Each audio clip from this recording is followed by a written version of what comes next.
चलिए और अब बात करेंगे चीन की। चीन अगर ताइवान के लिए मुश्किलें बढ़ा रहा है तो ये उसे भी समझना चाहिए कि राहें उसके लिए भी आसान नहीं रहने वाली है।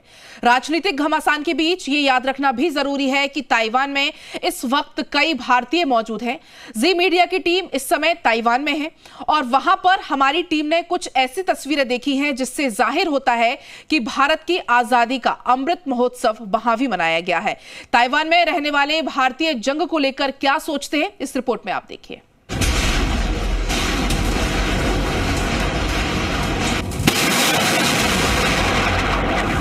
ताइवान के पास जब चीन की सेना मिसाइल दागती है तो अलर्ट पर सिर्फ ताइवान नहीं होता, हिंदुस्तान भी होता है।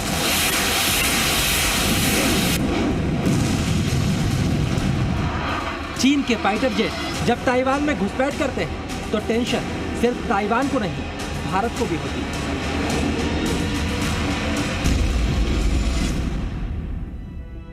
जानते हैं क्यों? क्योंकि 2 करोड़ 31 लाख की आबादी वाले ताइवान में 5,000 से ज्यादा भारतीय रहते हैं। क्योंकि ताइवान में रह रहे 5 लाख से ज्यादा विदेशी नागरिकों में 1% भागीदारी भारत की भी है।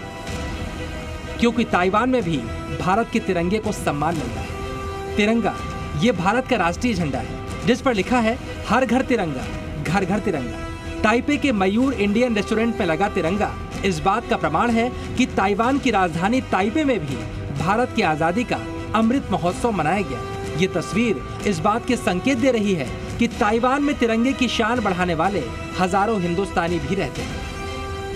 जी न्यूज की टीम ग्राउंड जीरो पर ताइवान के ताइपे में मौजूद है और इस वक्त हम एक इंडियन रेस्टोरेंट के पास पहुंचे हैं, मयूर इंडियन किचन, जो कि पिछले 11 सालों से ताइवान में जो भारतीय टेस्ट है उसको यहाँ पर परोसने का काम कर रही है। और यहाँ पर हमें कुछ भारतीय नागरिक भी मिलेंगे जिनसे हम बातचीत करेंगे कि कैसे ताइवान में स्थितियाँ फिलहाल क्या है। जी मीडिया संवाददाता विशाल पांडे ताइपे में रह रहे भारतीयों से इसलिए मिलना चाहते थे ताकि वो आपको बता सकें कि चीन से बढ़ते तनाव का असर क्या ताइवान में रह रहे भारतीयों पर भी हो रहा है। इस भारतीय रेस्टोरेंट में जी मीडिया की बातचीत शुरू हुई मयूर श्रीवास्तव से, जो इस रेस्टोरेंट के मालिक हैं। मयूर जी, कैसी स्थिति है फिलहाल जब आप देख रहे हैं चीन और ताइवान के बीच टेंशन बहुत ज़्यादा बढ़ी हुई है?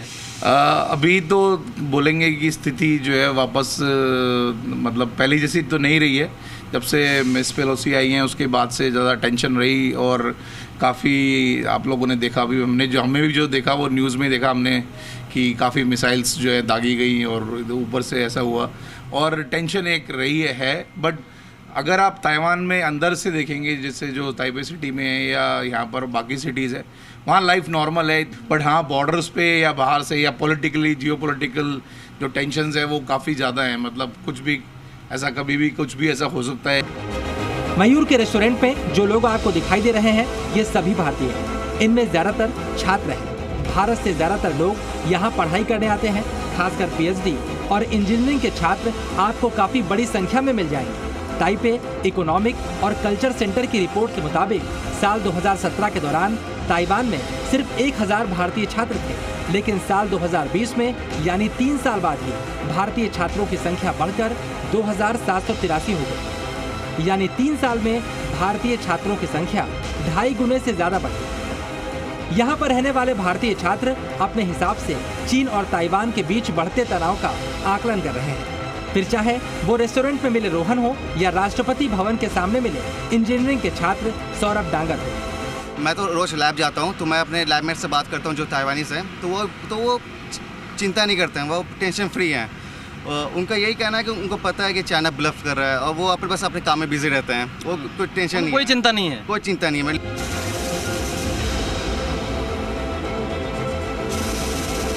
जो ताइवान के नागरिक हैं वो क्या सोच रहे हैं जब उनसे आपकी बातचीत होती होगी? फिलहाल उनके मन में क्या चल रहा है? मैंने यहाँ के लोकल लोगों से भी बात किया और जो हमारे जो सहपाठी हैं उनसे बात किया। उन्होंने बताया कि चाइना आज से नहीं 25-30 साल से ऐसे ही कर रहा है और ये सब एग्रेशन पहले भी हो चुके हैं, लेकिन उस टाइम के कंपेरिजन में अभी का एग्रेशन कुछ ज़्यादा है, क्योंकि अभी का जो एग्रेशन जो है वो कुछ ना कुछ रूस से मिलता जुलता है। ताइवान पर अगर चीन हमला करता है तो उस परिस्थिति में भारत के लिए अपने नागरिकों को सुरक्षित वापस निकालना इतना आसान नहीं होगा। इसीलिए ताइपे में रहने वाले भारतीय अपनी सरकार को पहले से ही अलर्ट कर रहे हैं।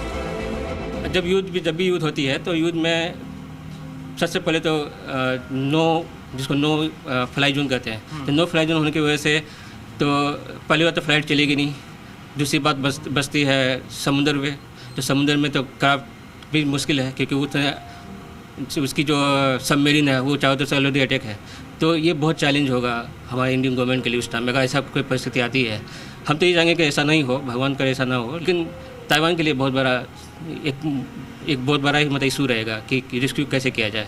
तो हमारे गवर्नमेंट से भी ये कह रहा है कि इसकी ब्लूप्रिंट पहले से तैयार कर लिया जाए। ताइवान में फिलहाल शांति है, लेकिन लोगों के मन में डर इस बात का भी है कि चीन इतना एग्रेशन के साथ जो मिलिट्री डील कर रहा है, कहीं आने वाले दिनों में क्या ये युद्ध का संकेत तो नहीं है? क्या आने वाले दिनों में ताइवान और चीन के बीच युद्ध का खतरा और ज़्यादा बढ़ सकता है? ये एक डर लोगों के मन में ज़रूर है। कैमरामैन एस जयदीप के साथ विशाल पांडे, जी मीडिया, ताइपे, ताइवान।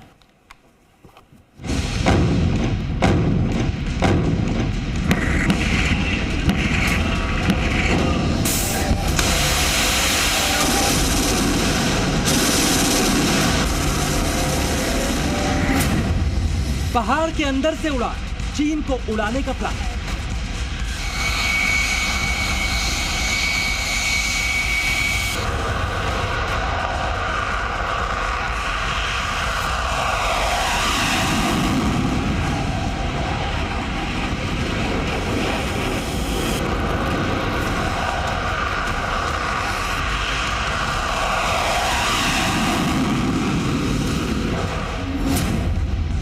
ताइवान का वो ठिकाना जहां से चीन पर निशाना।64年前的823战役，因为台湾军民团结一致，守护住台湾，才有今天的民主。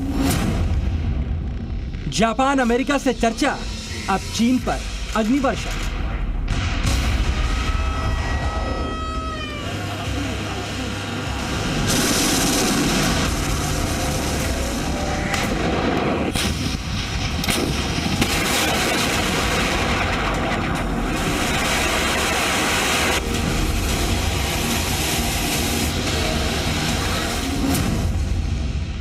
जी न्यूज़ दिखाएगा ताइवान कैसे बम बरसाएगा।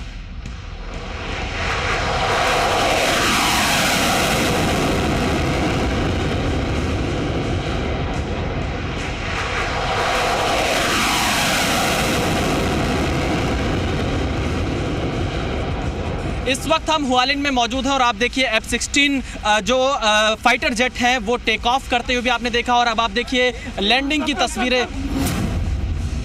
पहाड़ के अंदर ताइवान का बवंडर, जी न्यूज़ वर्ल्ड एक्सक्लूसिव।